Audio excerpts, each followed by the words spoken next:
Hello and welcome to the Esty Show. Today we'll be learning how to do napkin math for product managers with Gaurav Hardikar. Who's Gaurav, you may ask? Gaurav is the VP of product at a real estate tech company called HomeLight. Prior to that, he worked at Zillow and Trulia. In those companies, he worked on hardware and software products that reached a tremendous scale, sometimes as many as 500 million users. Why are we talking about napkin math? Gaurav believes in moving fast and in being able to explain rationale in a straightforward manner to stakeholders. He wants product managers to learn the skills so they can be more nimble and effective at testing ideas, moving fast, and at getting executive buy-in. In editing and re-listening to this podcast, I decided that I'm throwing in an additional disclaimer that moving fast can be great, and it's a skill people should have, and product managers should know how to use napkin math. However, context matters. Your industry matters. Risk matters. If there's a risk, then it's worth the time to spend the extra few days running the analysis, connecting with finance, connecting with legal and compliance, thinking through the edge cases to make sure you're not going to break something by just testing your new idea.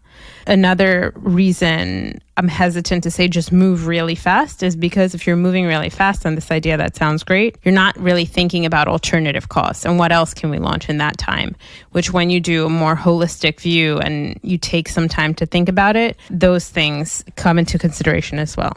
So it's great to be able to move fast, but it's also a skill to be able to move slow.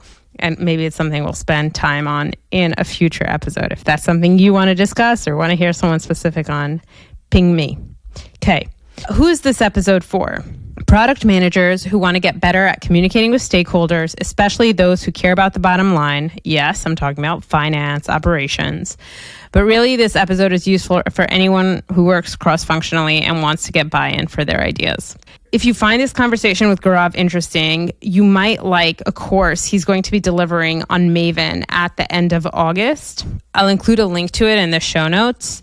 And no, Gaurav is not paying me. The only definition you'll need for this show is CAC, which is customer acquisition cost. That's essentially the amount of money a company spends to acquire a paying customer. It's one of the most important costs for a business and is a key factor in determining profitability. I spoke with someone this week, a podcast listener who actually is not a product manager, and she was explaining all of these product management concepts to me because she listens to this podcast. So yay there. One more shout out. If we get out of our product management cocoon, the last few days in the news cycle have been insane. I asked David Lifson, one of my nearly regular guests, if he would come on tomorrow to discuss lessons for product managers from the presidential debate. And I am so excited that he said yes.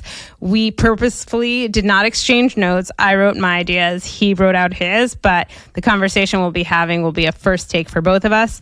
And I hope you'll tune in for this bonus episode. I'll try to put it out by end of day tomorrow as well.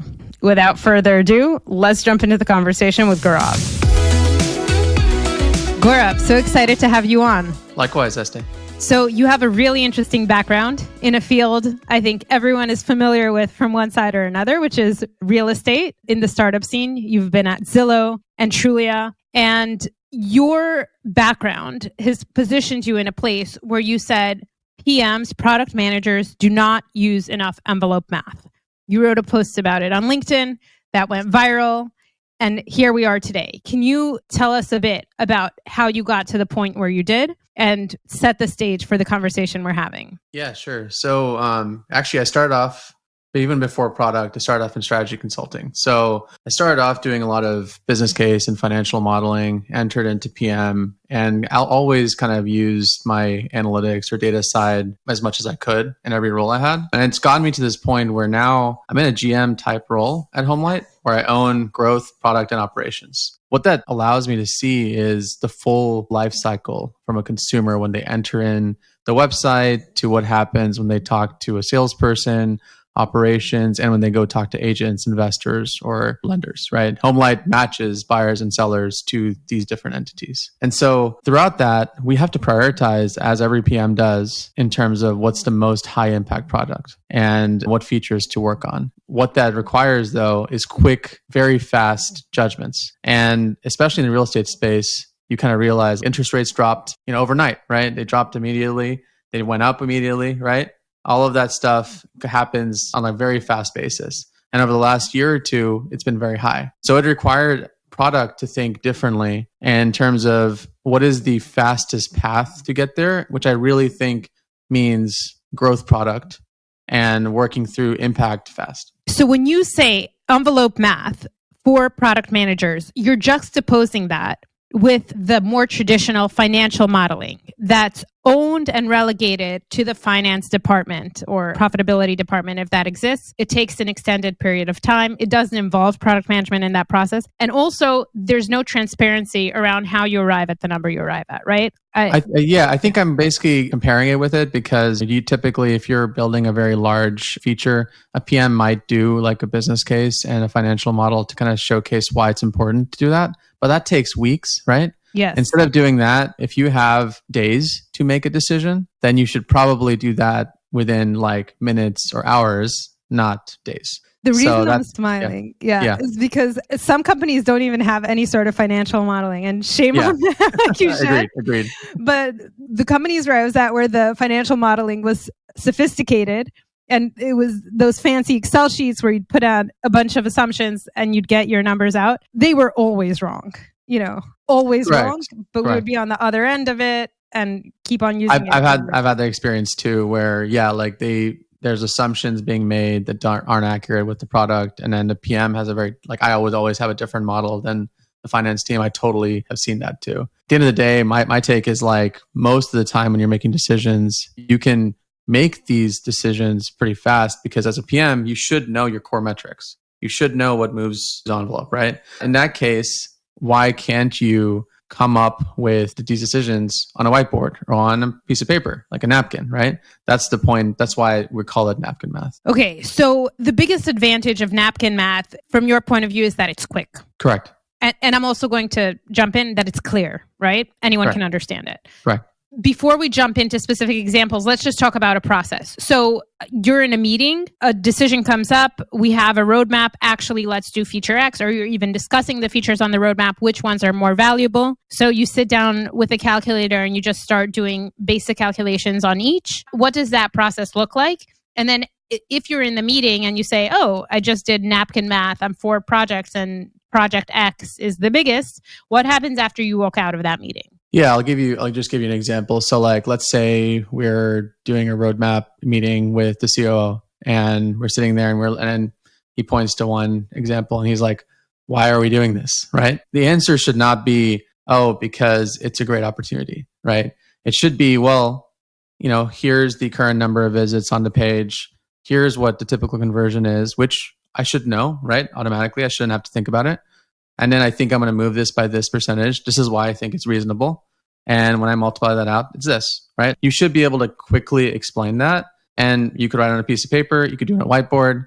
I mean, any of that is possible, right? But you immediately show confidence in it and you get to show your frame of thinking. Whereas a lot of times people may say, oh, actually, let me look it up in GA or let me find the values. That's not the point. The point is that you should be able to come up with this estimation very easily.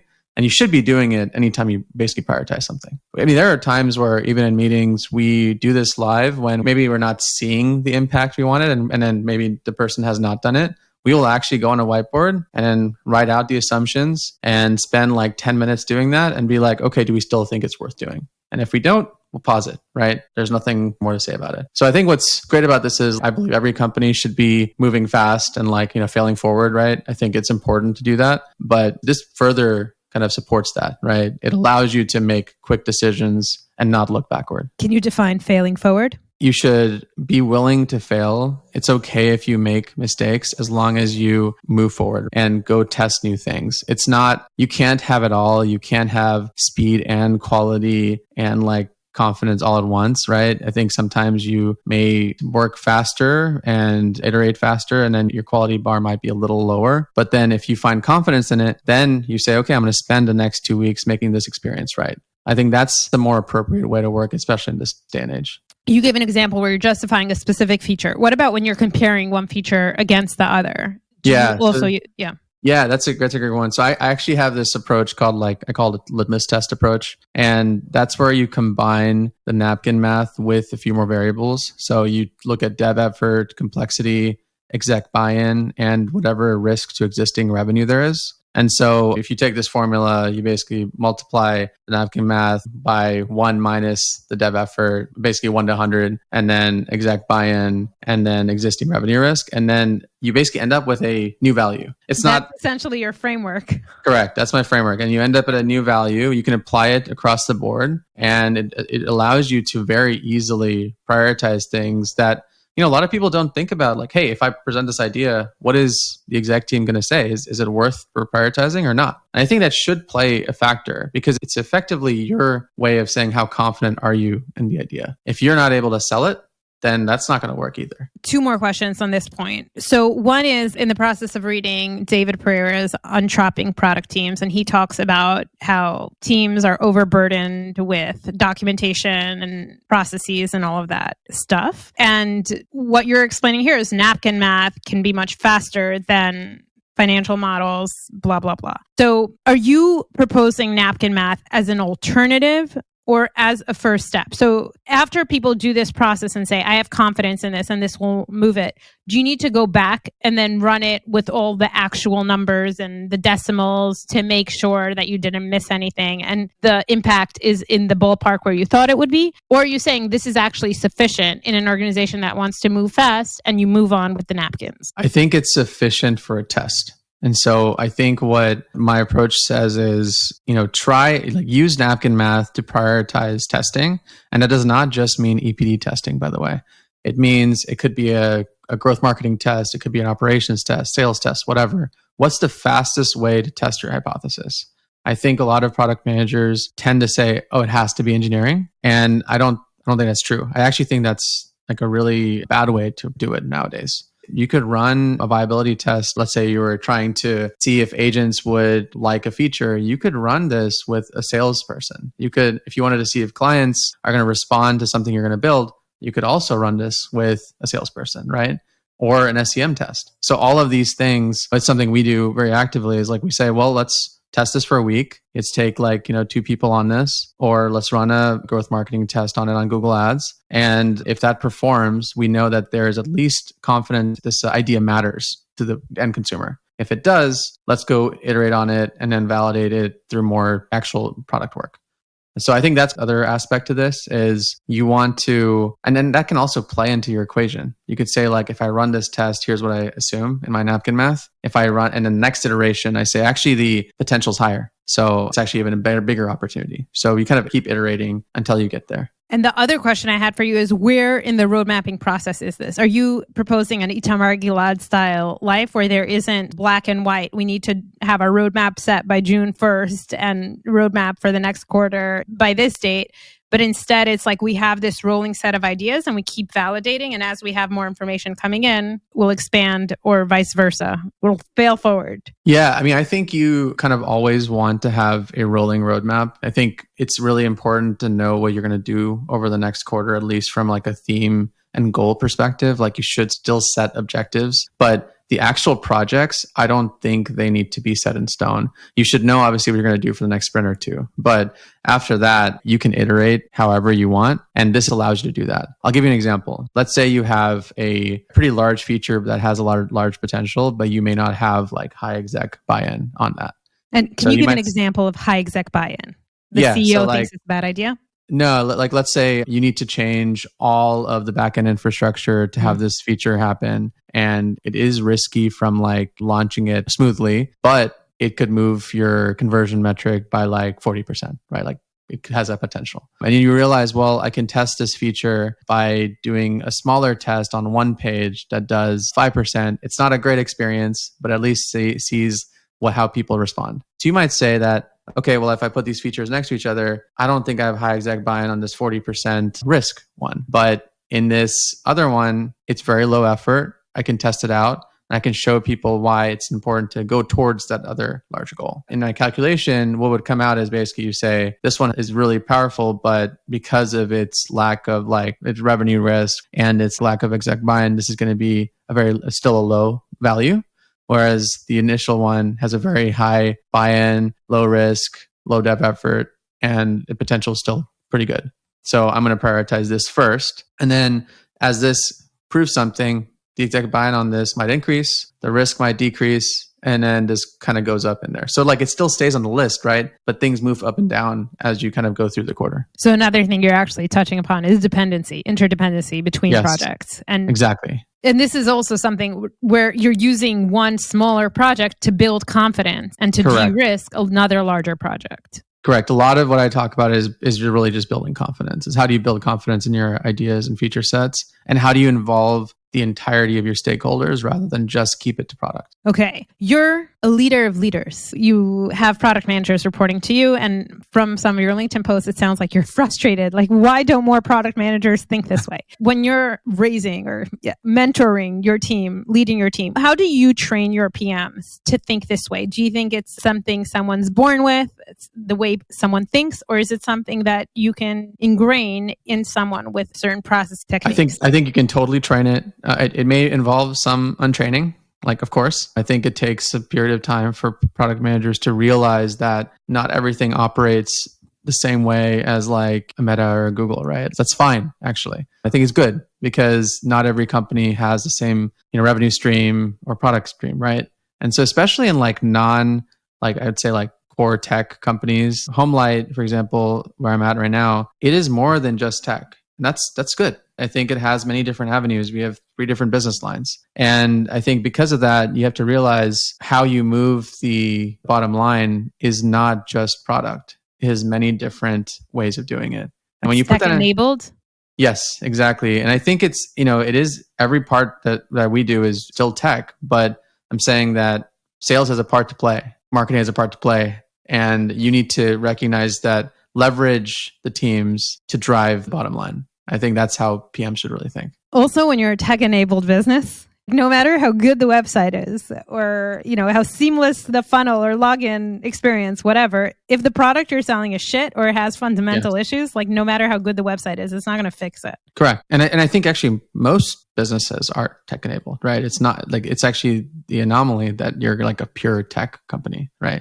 So that is actually something to think about. Just the pure tech companies are taking up a good 60% of the revenue up there. So a lot of the attention. And I also think maybe you could talk about this also, but when companies or business leaders in small companies or very niche type of businesses hear a podcast or see that read a book or see that a large company operates a certain way, and they're like, we need to work this way when the circumstances are completely different. That's inappropriate and that slows down velocity. How do you know when something should be replicated and that's a great idea, that's a great cultural thing, versus no, this isn't appropriate for what we're trying to accomplish? When we talk about what is or is not worth replicating, I just think about what's going to fit within the framework, really. So it's whether it's going to be a good cultural fit. It's going to work within the iterative nature of the company. That's kind of how I think about most things. And what do you think about testing? If it seems like a good idea, try it out and see if it fits? Or? Yeah, I don't think I like to, and personally, I don't think I really like to not try new ideas. I think the entire company and the entire team is always focused on new innovation. So with AI, when the minute Gen AI came out, we started testing it with our client funnel. We built it in. We're using, go ahead. Can you talk about the use case? Yeah. So basically we have thousands of clients every day that come into our funnel. We talk to them about what their interests are. And we now have Gen AI that's working with OpenAI integration that we're basically working with and talking to clients and qualifying them over text. And we've built our own, obviously, customized model for it. It has self-reflection and everything. It's actually quite advanced and it's in real life working there. But we started on this thing last year, right? We've been working on this for a while. We have it really productionized and there's a long way we can go with it. I love that example. Can we go back with that example and start with AI? Everyone's saying they're AI. 90% are complete bullshit. Yeah. And so start with, do you feel pressure from above to start using an AI idea? Or you're like, oh, this can really help our business. How can we integrate AI? How do you get to a place with that specific idea or even to that idea where you sit down with the napkin? Yeah. I mean, I'm a big first principles believer, right? And go down to the common denominator. AI for me is a tool that enables me to solve problems. It is not the AI product manager concept I don't really believe in. So when I think about AI at HomeLight, it was, we have X number of leads coming in. We can't sustain hiring indefinitely from a sales perspective, right? We have to kind of separate and segment leads and say, here are really leads that we think have high confidence they're going to connect. And here are leads that may not or may prefer texting. And the best way that the current Gen AI is good with conversations. So we started off doing a small test in terms of, let's take, like, here's an example going back to like the litmus approach, right? Let's take a small number of conversations, put it through OpenAI with a prompt and iterate on the prompt. That didn't involve any disruption to anyone, right? It was just me and a data engineer. And we just iterated on that for a month. And we realized we could judge quality of conversation. We could judge interest. We felt more and more confident in it. And then we got to a point through this iteration where it was clear that this would be operationally possible. And that was confidence that both me and the data engineer had. And then we said, okay, let's now try this on our basically least risky segment. And so we said, can this actually handle majority of the first conversations that they have? Because like we still want our clients to talk to people, like actual like humans on a call, just when they're actually ready. This can serve as a much better qualifier for people. So we've just basically, through that time over the last 6 months, we've kept iterating and iterating on this thing until we're basically serving 50% of our leads through this. Okay. I love this example. Back to the first time you were like, let's test this out. The original Napkin Math is, if this can help us separate out the leads and identify the leads that are highest likelihood to convert and closest to the time when they're actually able to convert, that's going to increase our revenue because we're not wasting this time on all of those leads who won't convert. Exactly. Our actual, like our call volume and our call operations would get much better, and it would actually increase revenue there too. Yes. Okay, so that's the hypothesis that's going in the Napkin Math. And then all of those multiples that you were talking about, like the effort, it's not necessarily that you know the level of effort, but it's a risk. You don't even know if it's feasible. So it sounds like in the first one, you're even trying to get a number there. Is this feasible? Can we do it? Correct. And once you do, basically your math gets more sophisticated and you can place it better. Exactly. Yeah. And like now we're at the point where we're like, where else does this go? Right? Where do we put this kind of model and implementation other places? So that's also happening now. It really sounds like the team gets smarter and smarter as they're working. And I also really like that idea of working with the same concept and developing it further and further and iterating on it, rather than just jumping from one thing. We built it, we shipped it. Now let's go to a completely different thing. Yeah, actually, so that's a great point. The engineering team also has, you asked me, how do you train the PMs to do this? The really big change is also, how do you get engineering to also work with this kind of new way of thinking, right? And I think what I've realized here is when you start kicking off this kind of process, you have to involve engineering, design, sales, marketing, everyone as you build your next iteration of your roadmap. And I think engineering wants to be involved this way. It's just that they haven't been given the opportunity in a lot of companies. And so now if I asked, my engineering team's asking me like, hey, how did revenue like change day by day, right? That's not something they would do before. That's because I've created these dashboards with my team. They look at that every day. They also are tracking the outcome for every single project we do based on this napkin math. So they know exactly what's going to happen. And if it doesn't, they ask why. So I think like that forces, at the beginning, I think you may have said like, how much documents do PMs need to like write and all that stuff. Product managers and on my team are not the only ones responsible for documentation, right? Engineering also plays a large part in the PRD, even at the beginning. And that's because we are coming up with not only the fastest way to test is not just product's job, it's also engineering's job to say, if I wanted to launch this within 5 days, how can we cut scope to get there? I think that's really critical. There's one example I had was we were launching this new initiative, and it involved like an integration with a partner. And I was like, I need this to launch within like 10 days, like 10 business days. It cannot go further than that. And initially my engineering team was like, oh, I can't do this. Like, this is too much. Right. And I said, well, here are my 10 functional requirements. I'm willing to, we can negotiate what you want to cut, but you tell me what you think is not worth it. It forced them to also come up with, what do they think the user needs? What does the business need? And they understood the full flow more than they would have if they did not do that. And so we cut 2 or 3 things, and they got there, and it was fine. Right. And it was great that they did that, because then they understood it's not, when I give them a date, it's not the date might be my requirement, but my scope is not everything in that document. They can work with me on that. That's really interesting. Something I also found helpful with engineering is I'll explain to them sort of how I envision something from a user point of view. Like, I need for a user to be able to input value X to get back value Y, blah, blah, blah. And then they tell me back what that would look like from an engineering point of view. We'd need to store this data here. We would need to send an API call here.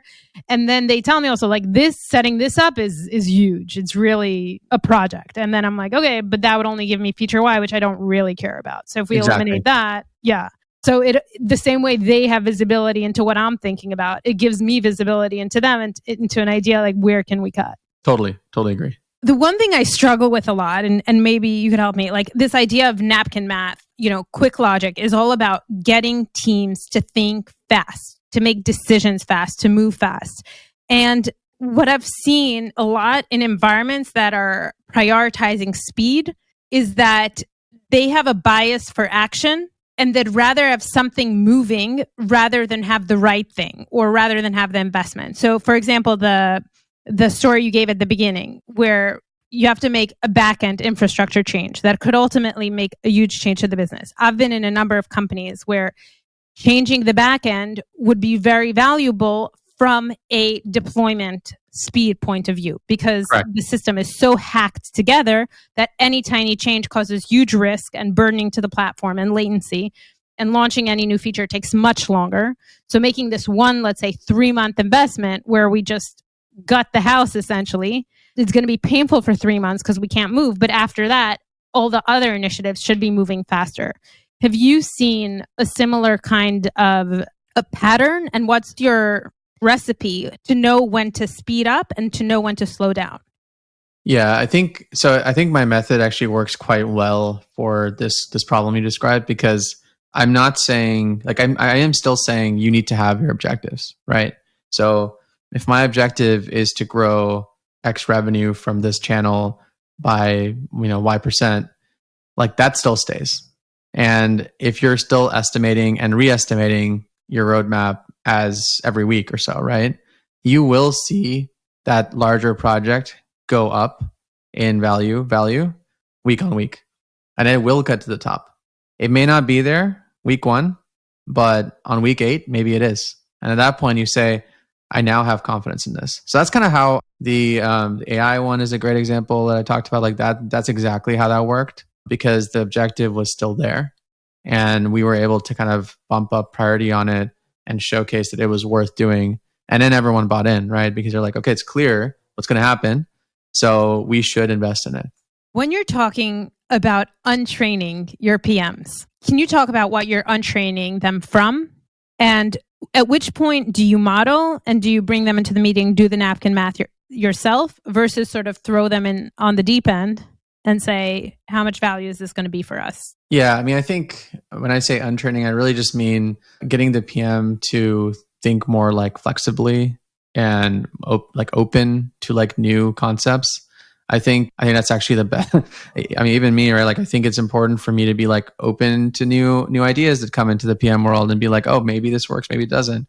I shouldn't have an opinion just because like it's different than mine. That's the main thing I meant by untraining. And in terms of how to get them to try it first, I usually just, when they first join, I would bring them onto one objective give them like a few projects on the roadmap to start estimating. And then they would like lead the one that they end up estimating. That's really my way of getting them onboarded. And then after that, and when they start owning that objective, it's totally up to them. And that's when, they're in the deep end to like actually come up with the priority, explain it, get buy-in, and so on. And for product managers who are listening to this podcast who aren't reporting to you, they might live in a world with a lot of processes and official documents. What's your advice to those PMs if they want to pick up some of those skills or just get sharper and faster in terms of how they're estimating the value of what they're discussing? Yeah, I think maybe the next time that you're looking at building like a financial model or even a case for a new feature, think about whether you have metrics off the top of your head that that you can use to get into the ballpark of what you want. It is all about getting to the ballpark and building confidence. It's not about having the most accurate answer. And I think that will, if you have 4 ideas or something that you try this on, that'll allow you to kind of judge confidence in each one. And when you go into your next meeting or you go into building your roadmap, you can even test this theory, right? It's not like you have to do this all by yourself. You could go to the person, next to you or that you're working with and be like, hey, here's something that like I estimated. Do you agree with me? Right? That's actually great. You should actually test it out and validate whether your assumptions make sense. And, if they do, you'll kind of see like, oh, I could validate this again by doing the model and see if it works, right? So I think that's the place I would start. Stick to one objective, stick to like a few ideas, and see if you can move faster in your framework and thinking by doing this. The metric, what's the expression? Does the math up? Yeah, exactly. So Yeah. two stories that are coming to mind as I'm listening to you. One is not just product managers. Business leaders will often get lost in a forest of data. When you see the OKR sheets of companies, there are 57 metrics. And of course, you won't memorize all of them. So I like to advise choose 3 metrics that are independent metrics. So from those 3 metrics, you can figure out the rest of the metrics pretty much and know them off the top of your head so that you could deduce. The other one is also know how they interact with each other. So one example I give is I saw a top leader in a company make a statement saying, I don't want to invest in retention because no matter how much we move retention, we'll never be able to catch up on the acquisition side. And there was a guy from finance sitting at the table and I don't know if he was supposed to say that, but he just blurted it out. And he's like, oh no, like if you increased retention by the number they were saying, I think by like 4 basis points, he's like, you can afford a huge CAC. And it was like, he was clearly thinking that way. And I mean, you'd expect the finance people at the company to think that way, but you want the non-finance people thinking that way as well. Agreed. So get everyone napkins. I feel like also companies should like bring you in to do workshops and seminars, which brings us to the next topic. You are an educator by hobby. You launched a course. Tell us about it and what your goal is there. Yeah. I launched it with 2 other people, Kunal and Manji. And what's great about this course is very similar to kind of what I've been talking about. It's still a framework. It allows you to exist within the strategy of the company and push forward like initiatives, but it's tactical, right? Meaning it's real examples, real actions that can drive you to revenue impact immediately. I mean, we would want basically anyone who takes this course or, eventually like workshops or anything like that they take this and they're able to make a difference within a quarter, right? I think that's really like the objective that we'd want to do. So it's cool. We go through a bunch of different growth levers. We talk about very real case studies and examples, and we bring in the litmus approach that I mentioned to you. And it allows people to really understand and take in like, oh, here's how I could apply this into my, my specific example. How long is this course? How does someone sign up? How much does it cost? Is it It's open on to Maven? anyone? Yeah, it's on Maven. It's $750. It's 3 modules, 2 weeks. And we have like office hours as well that go into it. Yeah, definitely check it out. I think it's, if you're looking to make a quick impact and, want a way to repeatability and confidence, like definitely check it out. We'll include the information here. And do you recommend that one person from a company take it as valuable, or do you recommend that a few different people from different functions take it together? I think a few different is probably better. Yeah, just to see how each person can apply it. One more thing, one of your pet peeves, it seems, is why is there such a thing as a growth PM and a core PM? I think in your opinion, everyone should be a growth PM. I just think everyone should be able to think like a growth, like what people classify as a growth PM. I mean, I've done both, right? I built Let's just define it first. Yeah. So like core PM in my words tends to be someone focused on like the core feature, engagement, retention, but not necessarily on like, they may not prioritize speed as much or like, fast iteration. They're more focused on building like core enabled features for a product. So an example here could be like, if I'm building a portal on a website, that portal for the clients might actually, that exact product might be a core feature, right? But the person trying to get the clients to the portal, that's a growth PM, right? And I think that a growth PM can actually easily become a core PM. I do not think a core PM can easily become a growth PM. And so I think it's important for product managers to use this approach and think about growth concepts, because if you don't, you're not iterating the same way and you're falling behind. And I've played both roles. I started off a growth PM, went into core, basically worked at a Series A smart home company where I was all of and above, right? and built like a hardware and software product with the team. So I've done many different types of products, and I've just come to the realization that I'd rather have someone who's more malleable, more flexible with the types of things that they can work on than only core product. Let's do a lightning round. Do it. Favorite place you've been to or want to be at? Probably Thailand. We were there on our honeymoon, and that was an amazing place. Went to, a really like a national park called Khao Sok, and it was like a valley with like just basically a man-made lake, but most beautiful place I've ever been to. One person you could meet, dead or alive? Probably Abraham Lincoln, because I think it's just the amount of things that he changed in the country in one go is big. And then similarly, Harry Truman, because the decision he made to drop the bombs was just something that he did for the greater good. But I just want to know how he made that decision. That's something I want to ask him. One thing about you that your friends would find surprising? That I'm an avid gardener. So that's something that's I've picked up very recently. We rebuilt our backyard, and we live on Mount Davidson, which is like the tallest point in SF. And it has a very, like, obviously a large incline. So we built 3 decks, built like a place to like plant vegetables and everything. And yeah, I've taken up gardening every week. So I spend like 5 or 6 hours every week just doing that.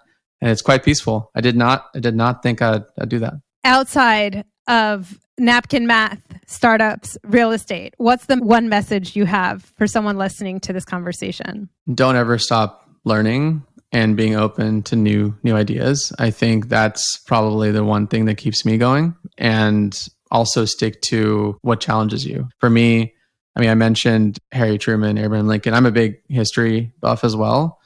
And I think like I look at that in all aspects, like case studies of companies. Like I look at the history of companies and all that stuff. And that plays into how I think about the roles I do as well. Gaurav, this was amazing. Thank you so much. Likewise. If you've gotten this far, thank you for listening to another one of my episodes. Remember to follow The Esty Show on whichever platform you use to listen to podcasts. If you have any feedback, questions, or just want to share your own experiences, don't be shy. Hit me up on LinkedIn or email. That's esty.podcast@gmail.com. I'm all ears. Until next time, stay curious, stay bold, and never stop learning.